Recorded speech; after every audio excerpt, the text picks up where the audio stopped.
লক্ষ্মীপুরের কমলনগরে উন্নত স্বাস্থ্যসেবা দেওয়ার লক্ষ্যে 2015 সালে উপজেলা স্বাস্থ্য কমপ্লেক্সটিকে 31 শয্যা থেকে 50 শয্যায় উন্নীত করা হয়।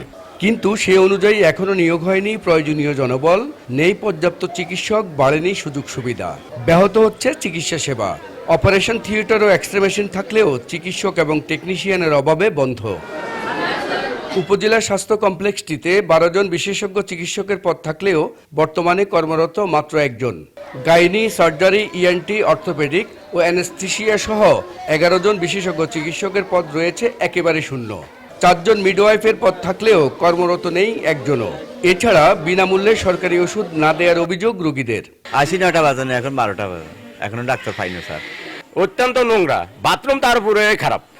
একদিকে স্যালাইন পুশিং করতে 50 টাকা 100 টাকা করে চায়। সিট বেড গুলা ওগুলো দেখলে তো আপনি অবস্থায় খারাপ হয়ে যাবেন। সিট বেড উল্টালে দেখবেন যে এটার মধ্যে কয়েকশো রুগীকে লাগে, যে আগে কাটা সিরা করা হয়েছে, ওগুলোর ব্লাড পরে হয়েছে বা নষ্ট হয়ে রয়েছে। সিটে 2 জন রোগী করে থাকে, তারপরেও আমরা সিটে জায়গা পাচ্ছি না। লোকবল সংকটে রোগীদের কাঙ্ক্ষিত সেবা দিতে হিমশিম অবস্থা নার্স ও চিকিৎসকদের। শতাধিক রোগীকে আমরা সেবা দিতে গিয়ে আমাদের প্রতি শিফটে 2 থেকে 3 জন নার্স থাকে, আমরা হিমশিম খাচ্ছি। রোগীর টার্নওভার অনেক বেশি, সেই জন্য আসলে চিকিৎসক সংকটের মাঝেও আমরা সর্বোচ্চ সেবা দিয়ে যাচ্ছি।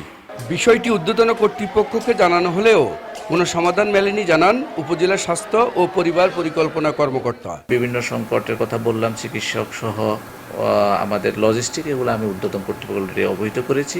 ইনশাআল্লাহ হয়তো সহসা একটা সমাধান হবে। হাসপাতালটিতে প্রতিদিন 7 শতাধিক রোগী চিকিৎসা সেবা নেন। মাজহারুল আনোয়ার টিপু, সময় সংবাদ, লক্ষ্মীপুর।